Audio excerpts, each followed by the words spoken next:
8 to 10 minutes while I stand here and talk to you, one man in America and one female in America is going to die.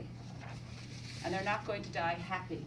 They're going to die sad because they haven't achieved the goals or the dreams they had set out to do in life.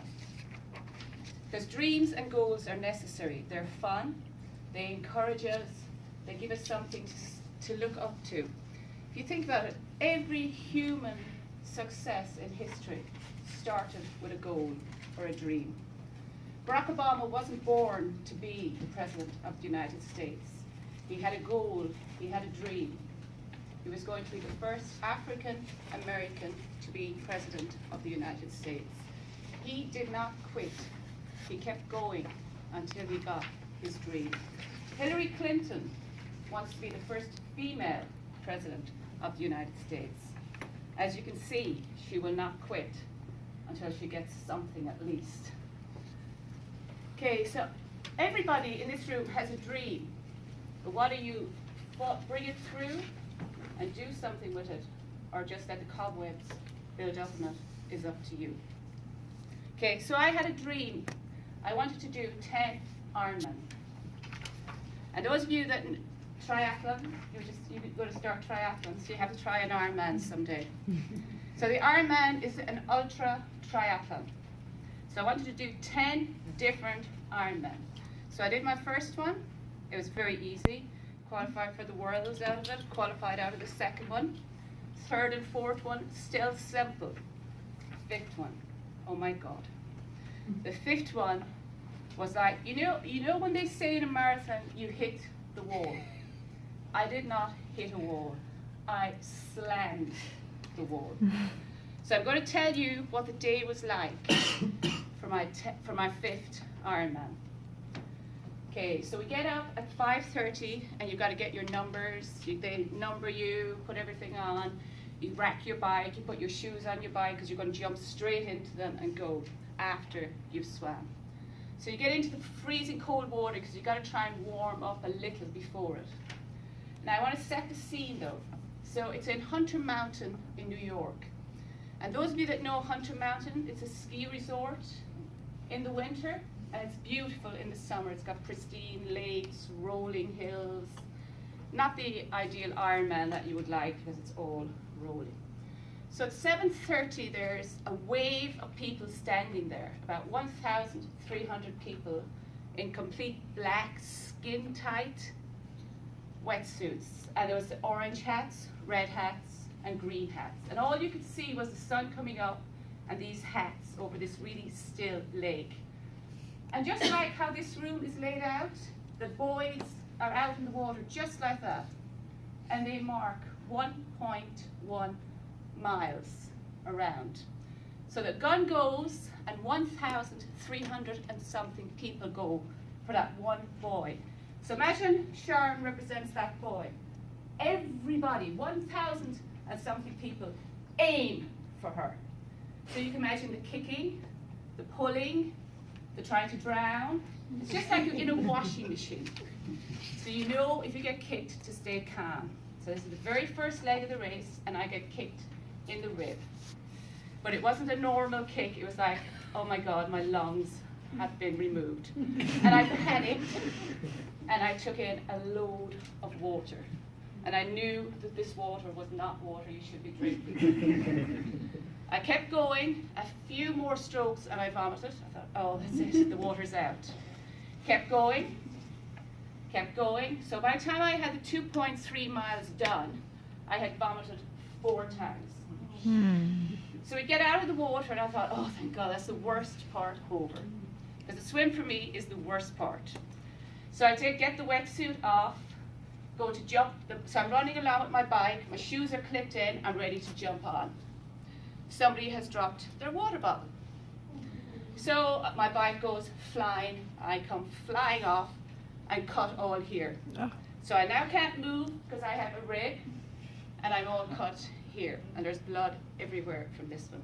But I thought that's fine, so I get back up, back on my bicycle and get out of there. And I'm still feeling really sick from this water that I had taken in, but I knew they would have drinks down the road because I had just lost all mine. I'm sure somebody came off their bike and landed on mine. Usually at about 5 miles, if it's a really well organized Ironman, they have fluids. But this one didn't happen to be a well organized Ironman. There was no fluids at 5 miles. There was nothing at 10 miles, nothing at 15 miles, nothing at 20 miles. 30-mile mark, they had fluids. And I don't do breakfast, so I've had nothing, only that water from the lake. So I get some Gatorade and I just slug it down, and then I take water and more Gatorade from the bike. I cycle out and all the Gatorade comes back up. So at this stage I am covered in vomit and blood. So I keep going on the bike. I decide I better not eat anything for the rest of the day, just have water. So I'm cycling along. Eventually I get my 112 miles done. I'm off the bloody bike. So the bike stays. It's the run. And running is my thing. I knew I could catch everybody on the run. So we start the run. I'm doing brilliantly. I'm on for a 3-hour marathon. It's perfect. I keep going, get to the halfway mark, and I die. But it's the worst form of death a human can experience. Believe me. I need to go to the bathroom. And it's not the nice one that you can just let go in your pants. Okay, so I knew there was a Portaloo because I had seen a Portaloo about 2 miles before the turnaround. And outside my wetsuit I had a one-piece because it's much easier to wear just a one-piece, and you zip it up at the back and you have this string that you pull. So I go to the Portaloo, I am like this, like I am so gone, and I pull the string and it snaps off. Oh gosh. And my arm is so bad and my rib is broken and I can't get the one piece off. And I'm standing there, and you know in Portaloos you can't breathe, and you it's like, so I'm holding my breath and holding this, trying to get it off, and next thing I could hear my stomach go, and I looked down, and I need to go. So I'm trying to wash off with this tiny little sink that's there. But I knew we had to go through a forest, and there was a hose. I had seen a hose earlier, so I had to wash down the hose. But my stomach was so bad that I knew I needed to go again. So I couldn't run because running made it worse, and you had to go. So I'm walking the rest of this marathon. I've gone from under 3 hours to nearly 6 hours at this stage. I have blood, I have vomit, and I have poo. Everywhere. I mean, I am the most revolting looking person you can see on the road. So it's getting really dark now because you have 17 hours to complete an Ironman. But I have never been out there when it's dark, so I hadn't brought anything because I didn't need it. I'm always back. I told myself. Always be prepared. So I had no lights, and we had to go through a patch of forest. You literally had to feel where you were going. And then my husband at the time came out, and he was like, "This is ridiculous, just pull out." And I was like, "No, only quitters pull out." And then I looked at my daughter, and she's crying. I think she thought I'd actually be dead. And then I look about 10 meters down the road, and my husband, I can still hear him, "Pull out, this is ridiculous." I'm like, "No."